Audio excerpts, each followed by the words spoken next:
tell you or Islamic Sharia, something which the is philosophical principles behind that are universal and in no way or form can be applied to discriminate against somebody or somehow use them to benefit only individual or special group of people. What are the basic principle or the philosophy behind Islamic Sharia? Number one, that there is a creator and all of them are his creation. When it comes to the basic human rights, everybody is equal. He does not differentiate between Muslims or non-Muslims, black and white, American, non-American, Saudis, non-Saudis. To him, all of them are equal. And this is the first thing which the Quran says, Ya ayyuhan nasu, inna khalaqnakum min dhakarin wa untha, wa ja'alnakum shu'uban wa qaba'ila lita'arafu, inna akramakum indallahi atqakum. So there's no difference between tribes, nations.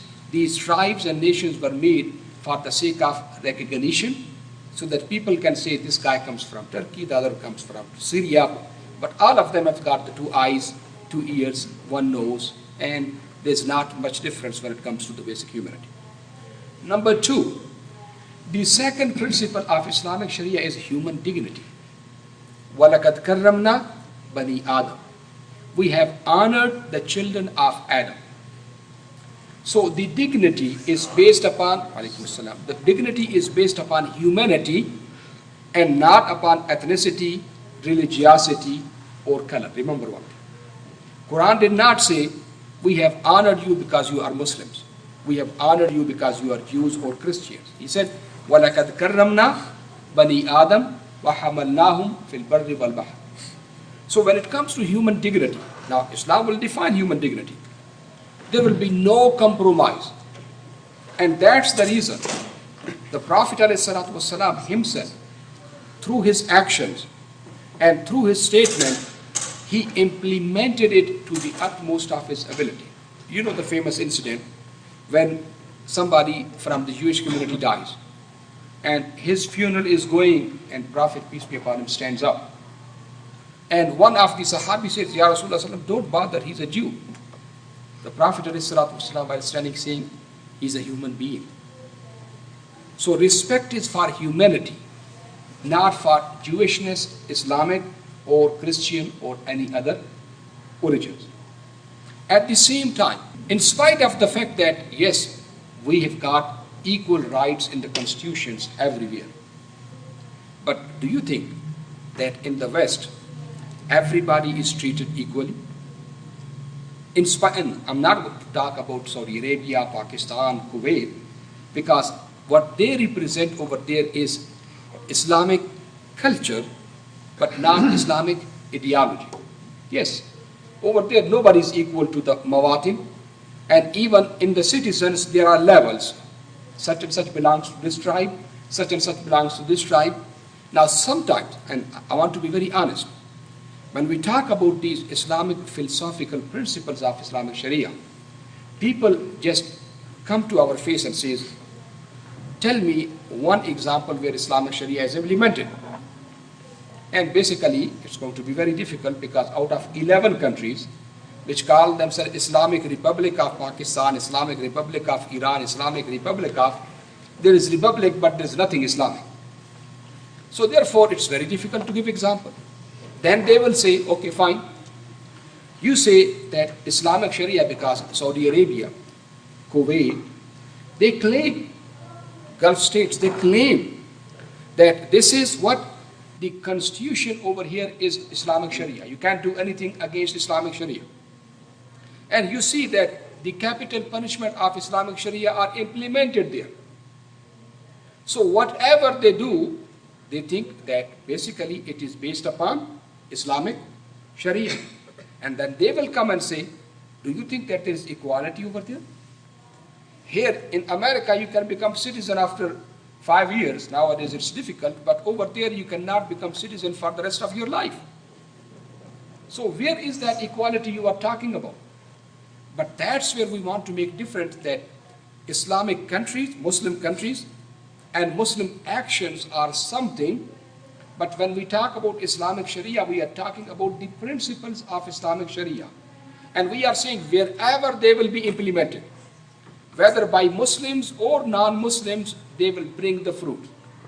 And the examples which we give is the example of Rasulullah sallam, when Abu Zar Ghifari radiallahu ta'ala anhu just makes one comment against Bilal Habashi and tells him, Yabna Sauda, O you the son of the black lady, the Prophet ﷺ face went pale, he became angry, and he did not say because he is Abu Zar Ghifari from the tribe of Ghifar, and he is such and such a slave and such.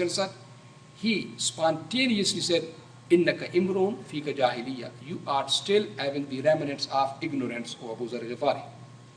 And until Abu Zar apologizes to Bilal and basically seeks his forgiveness, he feels that there is no way he can enter Jannah.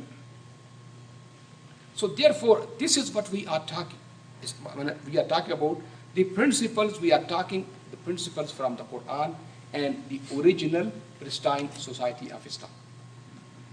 At the same time, this human dignity brings a level of universal equality, musawa, what we call. And the Quran is clear, and you know how the Prophet ﷺ explained that one? He said, all the human beings are equal, ka asnal musht. As the teeth of the comb, they are equal. If there are two unequal teeth, it will what? Bother your head, because you can get hurt.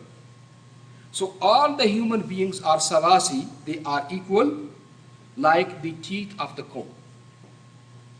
So therefore, from Islamic perspective, the basic humanity, the universal human rights, they are not based upon any other standard except the standard of what?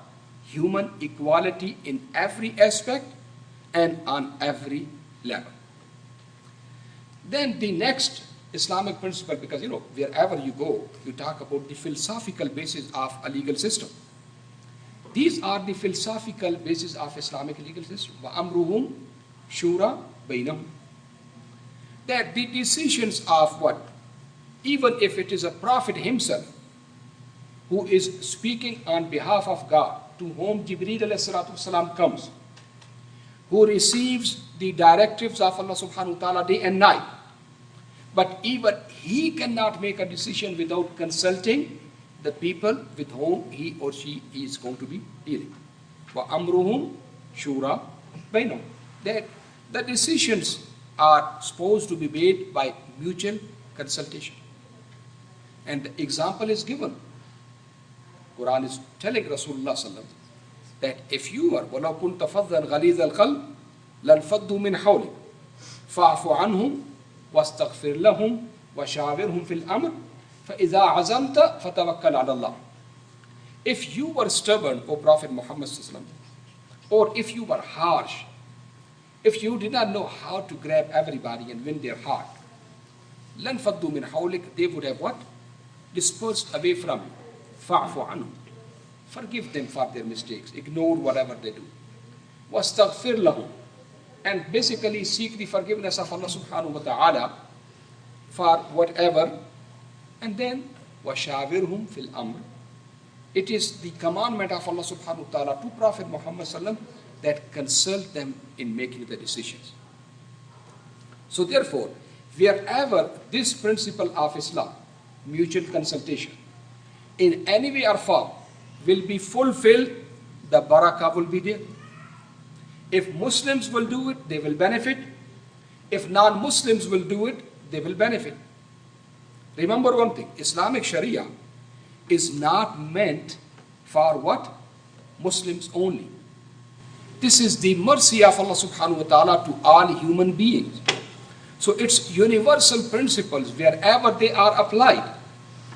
But I can tell you something which is missed by many of the scholars, I would say was picked up by one of the Orientalists. He said that majority of the people are not able to understand Islamic Sharia because there's no term which is equal in the language of the West which even comes closer to the word Sharia, because Sharia is not a law which is imposed by power.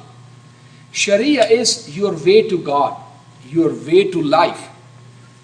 And he says even the second term, which is a very special term, because Sharia is the whole and Islamic fiqh is part. Fiqh is basically, and he says even the word fiqh has got no equivalent in any other Western language, because fiqh means understanding.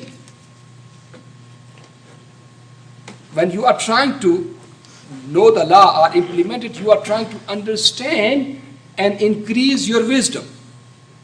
So therefore he says even the perspective of Islamic Sharia or Islamic law is very different from the modern law, where imposition is done through authority.